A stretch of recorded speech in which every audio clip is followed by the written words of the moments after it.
بسم اللہ الرحمن الرحیم۔ قال النبی صلی اللہ علیہ وسلم الدنیا سجن المؤمن و جنت الکافر۔ رسول اللہ صلی اللہ علیہ وسلم نے فرمایا، یہ دنیا مومن کے لیے قید خانہ ہے اور کافر کے لیے جنت ہے۔ جس طرح صحابہ کرام نے دین کی خاطر مشقتیں برداشت کی، لوگوں کا ظلم برداشت کیا، جس طرح تکالیفیں برداشت کی، ویسے ہی صحابیات نے بھی دین کی خاطر بہت زیادہ تکلیفیں برداشت کی۔ ان کو طرح طرح کی تکلیفیں دی جاتی، تپتی دھوپ میں کھڑا کر دیا جاتا۔ آج میں آپ کو بتاؤں گا کہ اسلام میں سب سے پہلی شہادت کس خاتون کی ہوئی۔ حضرت سمیہ حضرت عمار کی والدہ تھی اور حضرت یاسر رضی اللہ تعالی عنہ کی زوجہ تھی۔ یہ بھی اپنے شوہر اور اپنے بیٹے کے ساتھ ایمان لے کر آئیں۔ ان کے ساتھ جس طرح حضرت عمار کو، جس طرح حضرت یاسر رضی اللہ تعالی عنہ کو تکلیفیں دی جاتی، ویسے ہی ان کو بھی تکلیفیں دی گئیں۔ ان کو سخت گرمی کی دھوپ میں کھڑا کر دیا جاتا، جس کی وجہ سے لوہا تپنے لگتا اور ان کی تکلیف میں اور زیادتی ہوتی، اور حضور صلی اللہ علیہ وسلم ان کو دیکھتے اور ان کو صبر کی تلقین کرتے اور جنت کا وعدہ فرماتے۔ صبر اللہ پاک قرآن پاک میں فرماتے ہیں، وَاسْتَعِینُوا بِالصَّبْرِ وَالصَّلَاةِ، میری مدد حاصل کرو نماز سے اور صبر سے۔ ایک دفعہ حضرت سمیہ رضی اللہ تعالی عنہ کھڑی تھیں، ادھر سے ابو جہل انہیں برا بھلا کہا اور ایک برچھا مارا، جس کی وجہ سے ان کا انتقال ہو گیا۔ اسلام میں سب سے پہلے شہادت پانے والی یہ خاتون تھی، حضرت سمیہ رضی اللہ تعالی عنہ۔ عورتوں کی اس قدر ہمت، طاقت، قوت برداشت اور جذبہ ایمانی قابل رشک ہے۔ آج ہم بیسیوں قصے دیکھتے ہیں کہ فلاں نے فلاں کے لیے جان دے دی۔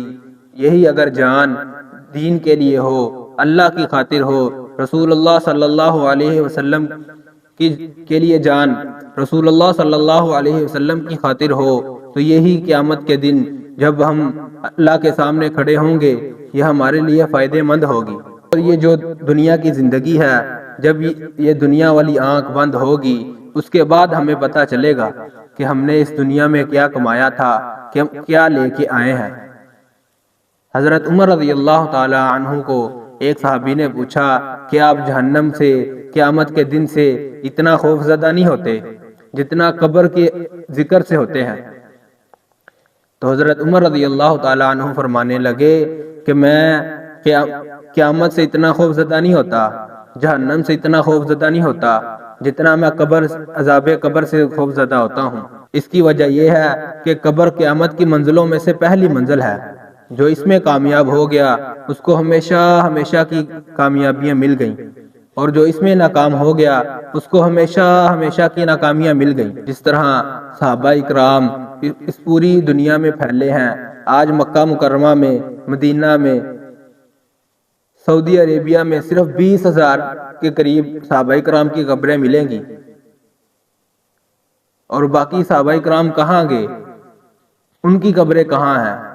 کہ اس پوری دنیا میں لے کے اللہ اور اللہ کے رسول کی بات کو لے کے پوری دنیا میں پھیلے ہیں کہ ہمارا کچھ نہیں، میرا کچھ نہیں، بس اللہ کا نام اس پوری دنیا میں قائم ہو جائے۔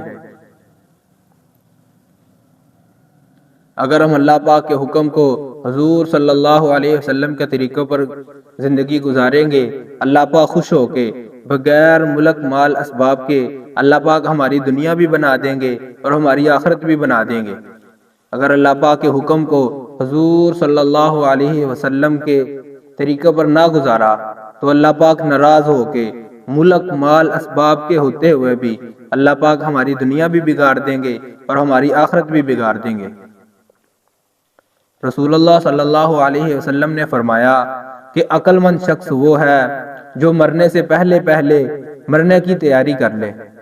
آج ہم اپنے گریبان میں جا کر دیکھیں کہ ہم نے اپنے قبر کی کتنی تیاری کی ہے، کہ ہم نے اپنی قبر کی کتنی تیاری کی ہے، ہم نے اپنی آخرت کی کتنی تیاری کی ہے، ہم نے اللہ پاک کے حکم کو کس طرح پورا کیا ہے، حضور صلی اللہ علیہ وسلم کی سنتوں پر کتنی کتنی زندگی گزار رہے ہیں۔